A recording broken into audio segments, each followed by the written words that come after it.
I'm Aaron, 33, and Christmas used to be my favorite time of the year. It wasn't about the gifts or the food. It was the one time everyone in my family acted like they still liked each other. We'd gather at my parents' house, exchange cheap presents wrapped in shiny paper, eat way too much ham, and play the same off-key Christmas songs on loop until someone, usually my cousin Jared, knocked over a glass of wine or tripped over the dog. It was chaotic, loud, occasionally passive-aggressive, but it was home. Or at least, it used to be. This year, I started prepping early. I got a few thoughtful gifts shipped out, nothing crazy, just things I knew they'd like. A new immersion blender for Mom because hers had started smoking during Thanksgiving. A pair of limited edition sneakers for my sister Emily, who never shuts up about her fashion TikTok. And I even mailed a crate of specialty beers for Dad, which I knew would be gone by Boxing Day. I didn't mind spending the money. I've been fortunate, my job pays well, and even though I live in a studio apartment across the state, I always made sure to help out when things got tight back home.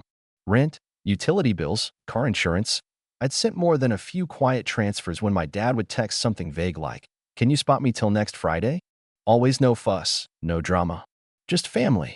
So, I was shocked when, on December 20th, I got a message in our family group chat. My mom wrote, "Hey kids, after a lot of thought, we're canceling Christmas this year. Just too expensive to host everyone. And with everything going on, we're thinking of keeping it low-key. Love you all." That was it. No calls. No offers to meet halfway. No, we'll make it up to you. Just a cold, impersonal message. I blinked at my phone, half expecting it to be a prank or a misunderstanding, but when I replied, asking if they were sure, Emily just sent a thumbs-up emoji and changed the group chat photo to a stock image of a sad snowman. I didn't argue. I just said, "Okay, understood," and that was that. I didn't push for a call. Didn't guilt-trip them. I figured, fine. Life gets tight, and maybe they just needed a quiet year. I bought myself some groceries, heated up a lasagna on Christmas Eve, and tried to make the best of it. I watched Home Alone for the 15th time, lit the pine-scented candle my coworker had given me, and scrolled through Reddit as the snow fell outside my window. Christmas Day came and went. I slept in, FaceTimed a couple of friends, and spent most of the day trying not to feel too bitter. I told myself, at least you didn't have to fake a smile while Aunt Sherry rants about politics. I tried to be mature, to not take it personally. But it gnawed at me anyway. Something didn't feel right. The silence was just off.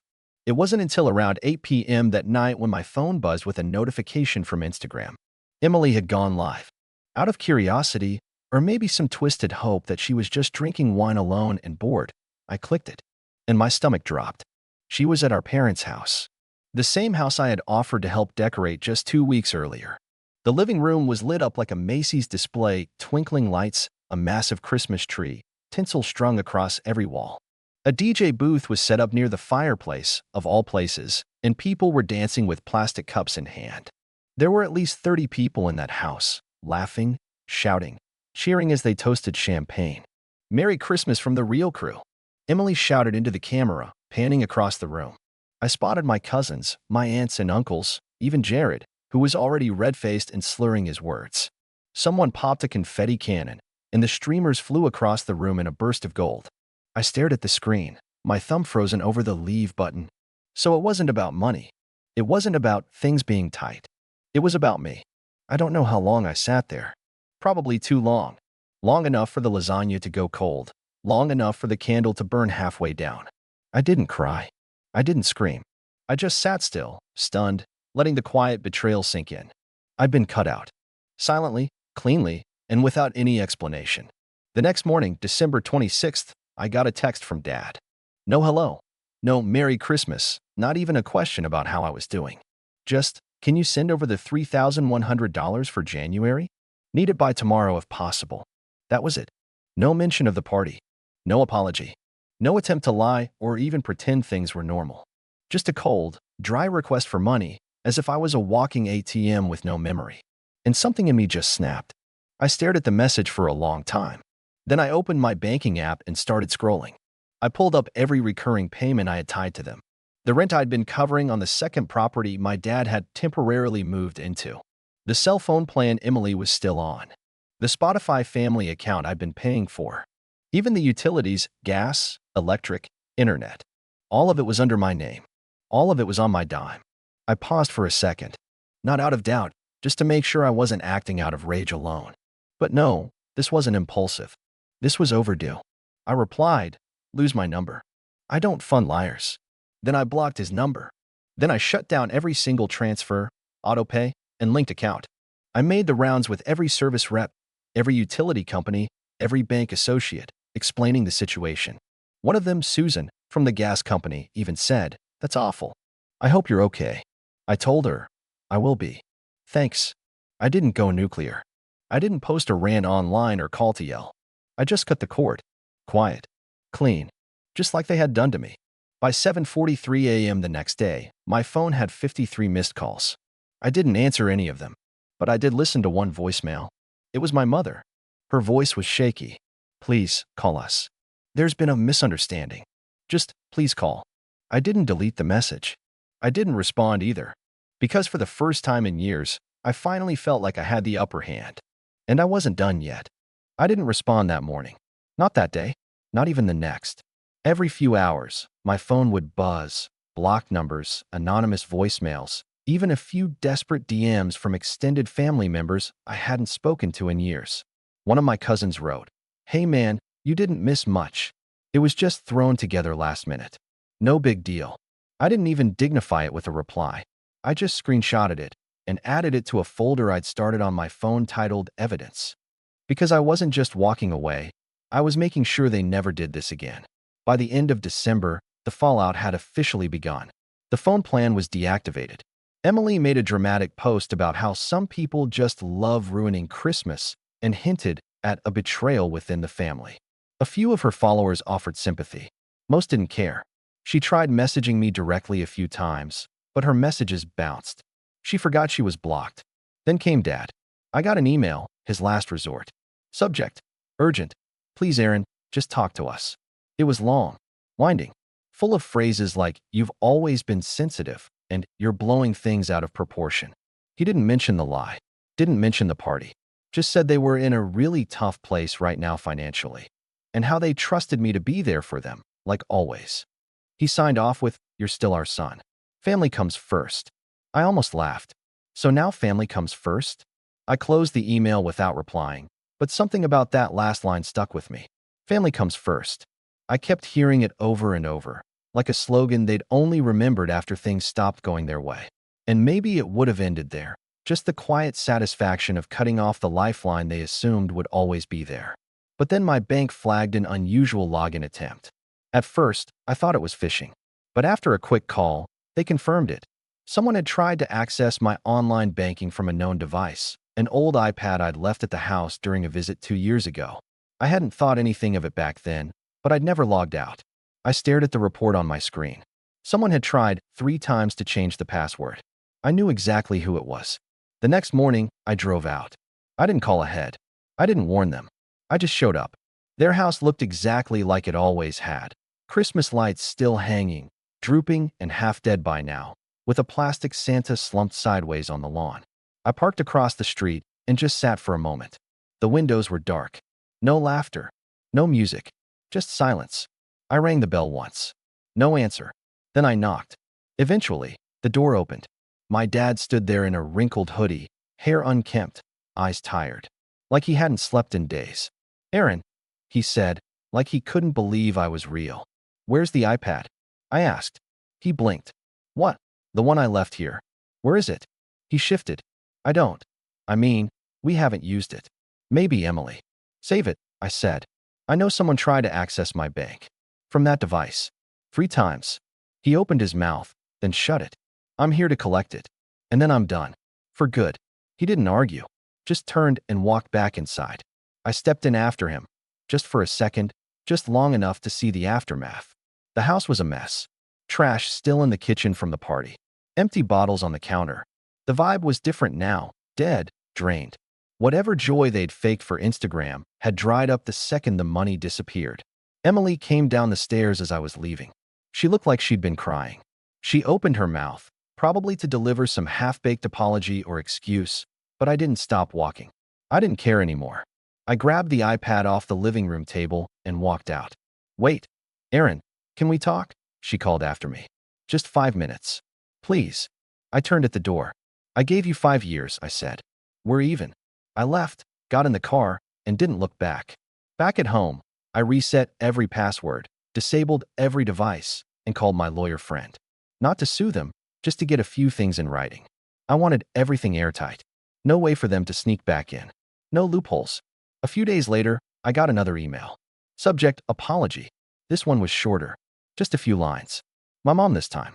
We made a mistake. We thought you'd always forgive us. We didn't realize how far we'd pushed you. I'm sorry. We all are. Please, if there's any chance we can talk, I'll listen this time. I promise. I didn't reply. Not out of spite, but because sometimes silence is the only language people like that understand. I didn't need revenge in the traditional sense. I didn't need to humiliate them or scream in their faces. I just needed them to feel what it's like to lose something they never thought could walk away. And judging by the silence that followed, they did. January drifted by in a blur of cold mornings and quiet evenings. I kept my head down at work, avoided social media, and made a point to focus on myself. It was strange at first, this silence. No constant texts asking for a little help or passive-aggressive messages about how I never visit. No last-minute requests for transfers. No guilt. Just peace. But of course, it didn't last. The first crack came from Aunt Meredith.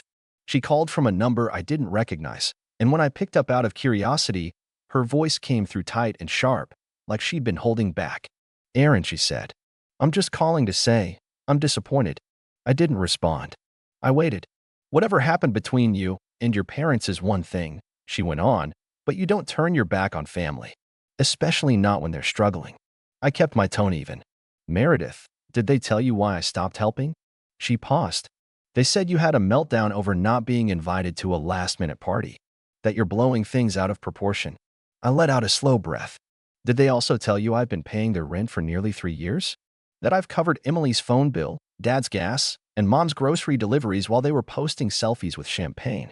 Another pause. Longer this time. Well, she muttered, even if that's true, it doesn't justify cutting them off completely. I didn't cut them off, I said. They chose to exclude me. I just accepted it. She sighed. Aaron, you're better than this. No, I said quietly. I used to be. But better just made me useful. Now I'm done. I hung up before she could reply. I didn't feel anger. I didn't feel sad. I felt clean. But they weren't done. 2 days later, I came home from work and found a handwritten envelope wedged in my doorframe. It was from my mother. Inside was a letter for pages long. She had written it in cursive, her attempt at making it feel personal, I guess. It opened with a tearful apology. She admitted they shouldn't have lied about canceling Christmas. She confessed to letting Emily take the reins and not wanting to stir things up by insisting I be invited. She said they knew I'd be upset but thought I'd understand in time. What stuck with me most was a single line. About halfway down, we didn't think it would hurt you so badly. We assumed you'd be used to it by now. I stared at that sentence until the ink blurred. Used to it. Like it was normal. Like being left out was just a role I should have learned to accept. I didn't finish the letter. I folded it back up, slid it into the envelope, and placed it in the kitchen drawer with the few other things I kept from them. The drawer I didn't open anymore. That night, I received another voicemail. This time, it wasn't pleading. It was Dad. His voice was tight, controlled. The way he got when things didn't go his way. You've made your point, he said. We get it. You're upset. You want to teach us a lesson. Well, congratulations. Everyone's talking. Your aunt's furious. Your sister's humiliated. And your mother? She hasn't slept in days. A pause. But don't think you're better than us, Aaron. You're not. You're just bitter. You always have been. And when this phase ends, and it will end, you'll come crawling back, just like you always do. He hung up. I didn't delete the voicemail. I replayed it once. Then again. Then I hit save. Because that was it. That was who they were. Not the tearful letters. Not the fake Instagram apologies or vague DMs from extended family. That message? That was the core. They weren't sorry for what they did. They were sorry I finally stopped letting it slide. The next day, I sat down with a notary. I updated the deed transfer for a small piece of land I had inherited from my grandfather. It was supposed to be passed to Emily after me. Dad had arranged it that way years ago, insisting it stays in the family. But it was under my name now. Full ownership. I signed the new paperwork, transferring it to a local children's charity that builds youth housing. I didn't do it out of spite. I did it because I wanted to rewrite the story. That land, that space, they didn't deserve to touch it. Let something good come from it instead. 2 days later, Emily called from a friend's phone. I didn't answer. She left a voicemail anyway. You're ruining everything, Aaron. You're being so extra. I don't even know what you want from us anymore. She didn't get it. None of them did. I didn't want an apology. I wanted to not need one anymore. I wanted to stop playing the role of the good son, the guy who always came through, always smiled politely, always funded the lie that everything was fine. The following Friday, I received a final letter. No name on the envelope. Just my address, handwritten in the corner. Inside was a Polaroid. A group photo from Christmas night. Everyone was there. My parents, Emily, cousins, neighbors, even Aunt Meredith, holding drinks, arms slung around each other, mid-laugh. On the back, someone had written, "We still had a great time." No signature, no message, just that one line. And I smiled, because I finally understood. They weren't inviting me back. They were taunting me, trying to shame me for missing their fun, trying to make me feel small for choosing distance over dysfunction. But the truth? That photo told me everything I needed to know, because it meant they weren't over it. They were still thinking about me, still trying to prove something, still scrambling to pretend they didn't miss me. The photo stayed on my kitchen counter for a week. I didn't throw it away, not immediately. I left it there, face down, half curious if they'd send another. They didn't. And over the days that followed, something strange began to settle in me, not rage, not even sadness, but a strange kind of peace. Like I'd stepped out of a fog I didn't know I'd been living in. For the first time in my adult life, I was entirely free. No last-minute bailouts. No fake apologies. No wondering why I always felt like the one left holding the weight of everyone else's choices. And once that fog lifted, I could see the pattern clearly. It wasn't just Christmas, or rent, or some Instagram live stream. It was years. Years of being their safety net, their scapegoat, their emotional punching bag. Whenever things went wrong, I was the buffer. When Dad got into a fight with a landlord, I paid the deposit. When Emily overdrafted her account for the third time, I quietly wired her a gift. When Mom wanted to surprise everyone with a birthday cruise for Grandma, but couldn't cover all the costs, I handled it. No one ever said thank you. Not really. And now that the well had run dry, they were scrambling, because they weren't just missing me. They were missing the version of me they had molded, the one who never said no. I thought a long time about how I wanted to end things. Not just drift away, but close the door in a way that was final, undeniable, and irreversible. I opened my laptop, went into my files, and pulled up the shared Google Sheet I'd been using for years to track all the payments I'd sent them. Every rent transfer. Every gift I paid off. Every favor disguised as just helping out. $1,750 for Emily's braces. $950 for Mom's outpatient surgery deductible. $8,400 in rent over 27 months. $312 for someone's car repair, still not sure whose. I tallied it all. The final total, $38,706. I stared at that number, nearly 40 grand, and I never once asked for it back. So I decided to change that. Not for the money, but for the message. I wrote a letter, a real one, printed and signed. And I sent copies to all of them, Mom, Dad, Emily, and Meredith. All the key players in this twisted little performance they called family. Here's what it said. To whom it may concern, you know who you are. This is not an apology, nor a plea for reconciliation. This is a statement of fact. Over the last several years, I have financially supported this family in ways no one should have been expected to. I did so quietly, without resentment, and always with the belief that I was doing the right thing. That belief was a mistake. I was not helping. I was enabling. What I received in return was not gratitude, but entitlement. I was not treated as a brother, a son, or a loved one. I was treated as a resource, a silent donor to your lives, a background character in your celebrations, a checkbook disguised as a relative. You lied to me. You excluded me. You gaslit me into believing that I was being dramatic for wanting basic decency. That ends now. Enclosed is an itemized summary of the funds I provided over the last 6 years. I am not requesting repayment. Consider it a formal receipt for services rendered. Services I will no longer be offering. Effective immediately, I will no longer be part of this family's group chats. I will no longer cover any expenses, debts, or emergencies. I will no longer attend any events, holidays, or gatherings.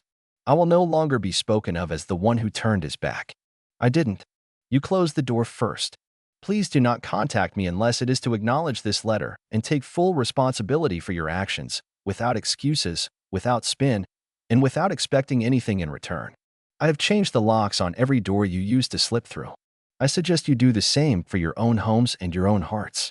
Sincerely, Aaron. I attached the itemized payment log and mailed them out certified. 2 weeks passed. Silence. Then, a single email. From Mom. Subject. Just one thing it read. I read your letter. I don't agree with everything, but I see your point. I just wish you'd said something sooner. We could have fixed it. That was the closest thing I ever got to an apology. But I didn't reply. Because we couldn't have fixed it. Only they could have, and they chose not to. Over and over again. So I did something I should have done a long time ago. I moved. I found a new apartment in a new city. Bigger. Brighter. With a second bedroom I planned to turn into an art studio. I started painting again. I reconnected with college friends I hadn't seen in years. I went to therapy. I booked a solo trip to Portugal. I lived. And one morning in late spring, while walking back from the farmer's market with fresh coffee and a bag of tangerines, my phone buzzed with an unknown number. I let it ring out. No voicemail. No text.